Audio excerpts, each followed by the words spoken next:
Hi guys, welcome to Game On. We're continuing in our series of answering viewer questions. And so this next one comes from Wendell. Wendell! He's also part of the Greater Danbury gaming group. So thank you, Wendell, for this. Greater than many. Yes. It's the one with the John Oliver Memorial Place. The sewage place. That Danbury. Claim to fame. There we go. Yeah, used to be hats, now it's sewage. Yeah. Wendell asks about character development. As the story moves forward, how does the character grow as well?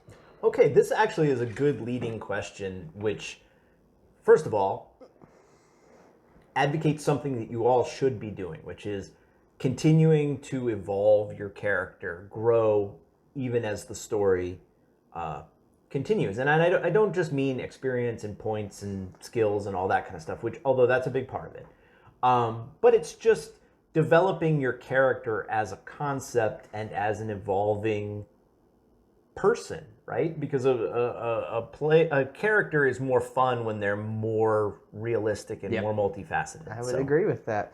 Yeah, and actually, as somebody who took a entry-level psych course in college, I'm an expert on this. Whether you've noticed it or not, hopefully you've noticed people in your life grow as they learn more things and they get older. Or just eat more. Okay, I'm not going there. But so should your character. I mean, it's a role-playing game, and you want to role-play, right? And if you want to role-play anybody who's not a board, a plank of wood, then you should try to think about letting them grow as a character. Wood grows. So, I took a biology course in college, and I know that wood grows. Anyway, wait, what are we talking about? Never mind. Yes, character evolution, character expansion, character making them rich and more interesting and more fun to play. It's important, and takes a little bit of work and a little bit of planning and a little bit of diligence on the part of a player and a little bit of support on the part of the GM. Although Justin and I think, both see this in the same way, that this is really mostly on the player. Yes. This is your character. This is your responsibility to keep them viable and keep them growing and keep them interesting and keeping them engaged in the story. That's your job. The GM's got plenty on his plate, her plate already. And they'll help you with this, hopefully, if they're a good, supportive GM. And they may even have some ideas on how to do this and be throwing you some leads. And that's part of this, right? If you've given the GM a good backstory to your character, that's material that the GM can draw from and maybe weave some of that into the narrative as the campaign unfolds. Some of it's going to happen right away in the first couple of episodes, but it may be an ongoing process. It may not show up until halfway through the campaign if it is relevant to the storyline. You want to be diligent and attentive to pick up on those leads when they appear. If your GM has gone to the trouble to weave things from your backstory into the narrative, don't miss the bus when it comes by. Be sure and grab that opportunity and run with it. And also, be proactive about it and give your GM opportunities to engage with you on a deeper level. Yeah. You see, I see this as a great session 0 topic, is to tell your game master, I want to grow and your whole table, like, I want my character to learn things, to develop new skills, to develop new relationships. How can we work this into our game? But I would say, absolutely, if you can do that and you have inspiration for that at session 0 or session 1, be working on it from day one. But also, it's perfectly okay, it's perfectly acceptable to have an inspiration midway through. Oh, yeah. And go with it. Like this may be, you may hit on something that you had no concept of at the Yep. beginning when you created this character, and then something falls in your lap that's part of the narrative of the game, and you're like, oh, that's perfect. I'd love to explore that, and maybe it has a mechanics, rules, points, experience component, or maybe it's pure role playing. Yep. Either way, if it's stimulating, if it's interesting, and you want to run with it, go with it. Maybe there's an NPC that shows up in the game that ties to you in some way. And maybe the GM intended for that to be the case, or it might have just been coincidental, or it may have inspired something in you that you want to run with. So you then engage with that NPC, or you try and follow a side quest and make it more relevant to you in some way. So if, take opportunities that the GM provides you, and always be thinking of ways to work with those.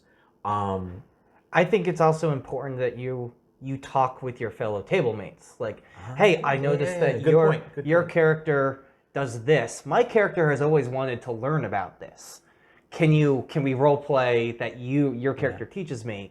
Can you become, a new bonded friend, or maybe even whatever you guys are into is cool. It's as long as both are consenting. Yeah.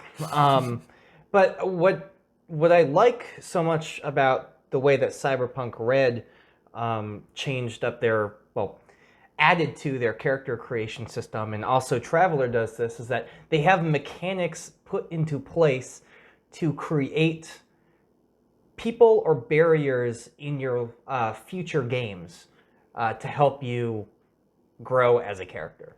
So I'm going to use Traveler just because that's the one I know more well off the top of my head, but you could roll a mishap where something bad happens, and that bad thing that happened can show up 15 sessions later. Yeah. And you now, with your group, have to overcome that. And it will give you allies, adversaries, bedfellows. So there are mechanics, and Cyberpunk Red does that too. I don't know if Cyberpunk 2020 did something like that. I don't remember. But it's nice that games are starting to realize that, hey, let's put mechanical incentive to get people role-playing more. My go-to, the White Wolf stuff, did that too. They had sort of backgrounds and obstacles. You could have, blood enemies that would show up and make your life hell later on. And you know what, with Traveler in particular, because Traveler just loves to mess with you. For better or worse. I mean, there's a lot of material in there for tying into backstory, and the backstory that you roll up is extensive in that game. So there are challenges that will crop up. But, and some of those are built into mechanics for certain games, and some of those you can just sort of create on the fly. If the game that you're playing doesn't have mechanics for that, it doesn't mean you can't do the same thing functionally or improvisationally. I mean, I have to say it. 5th edition technically does. It has the traits, bonds, ideals, and flaws, but we write that down at the beginning of character creation and we just forget about it. Yeah, which is true of a lot of players and a lot of games. And that's kind of, I think, what the idea behind this question is how do you avoid the sort of inherent atrophy of backstory once you get into the story in the present, the campaign? How do you remember the material that you laid down as a foundation once you've got stuff built on top of it, and how do you keep going back to it? And it takes a little attention, and it takes a little work, but it can be very rewarding, and it's something that you talk about a lot, which is it fuels the concept that this is our game, not just the GM's game, right? Yeah. It's a collaborative effort. So, and developing your character is on you. You need to.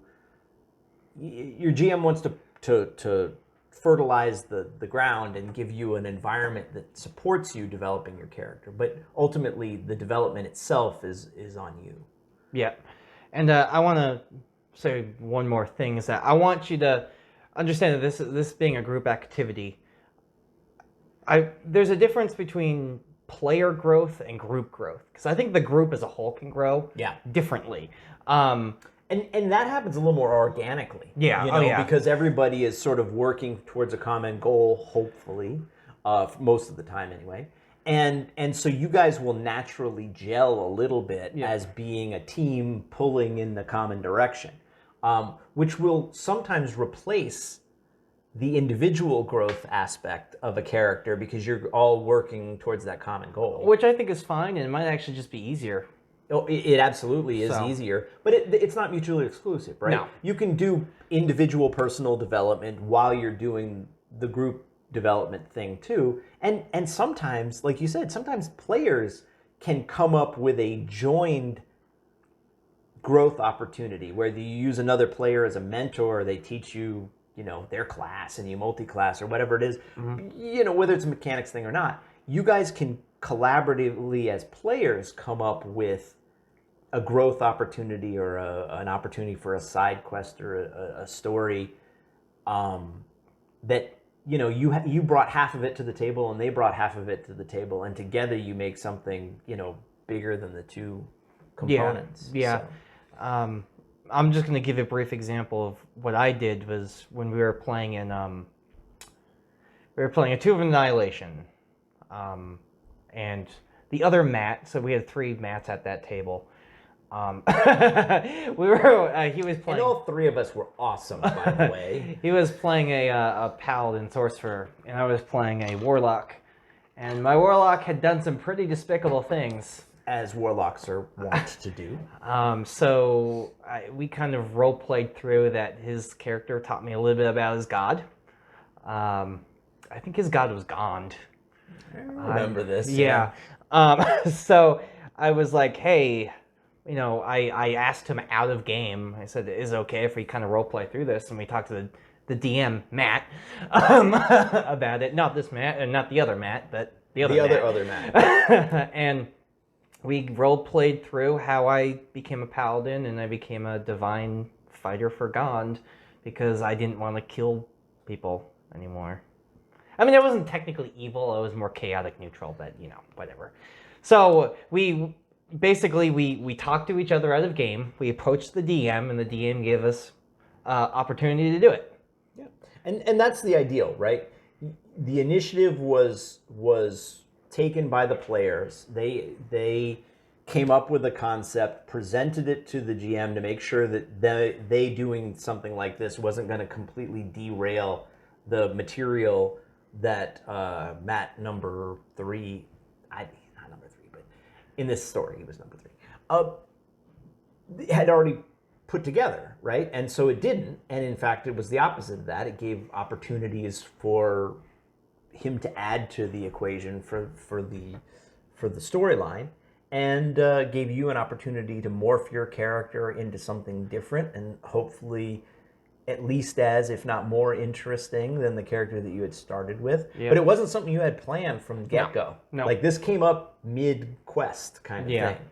So, and it's probably one of my best memories because it was something that it was just a lot of fun and it felt fulfilling to do. Yeah, and really that's what you're chasing with character development, is the opportunity to make something more than the character that you created. And I don't just mean in terms of experience points and power levels and all that kind of mechanic stuff, but facets to your characters that evolve and become more compelling and more interesting and provide more fun for you as you go. Yeah. So, do you know how hard it is for me to make a somewhat evil character anyway? Jeez, that was hard to do in the first. That's why I atoned. Yeah, he makes evil characters and then isn't evil, which is not a criticism, but it's kind of funny because Justin like turns over a new leaf and he's like, I need to be less of a good person in this game, and then he just can't do it. It's hard to do.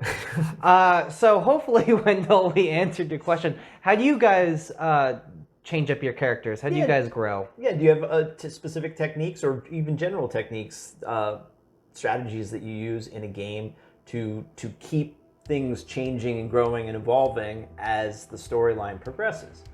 So let us know. I mean, we certainly don't think of everything, and you guys are experienced and have done things, and and share those ideas so that our viewers can get the benefit of your experience too. Love it. Don't forget to like, comment, and subscribe. If you have more questions, let us know in the comments below. If you don't have more questions, why don't you have more questions? Think of more questions. Except for the guys who already have thought of questions, you've done a bang-up job, and we appreciate the material and the inspiration, and we hope that we're doing it justice. Thank you guys very much for watching. Absolutely. Thanks as always. And game on. Game on.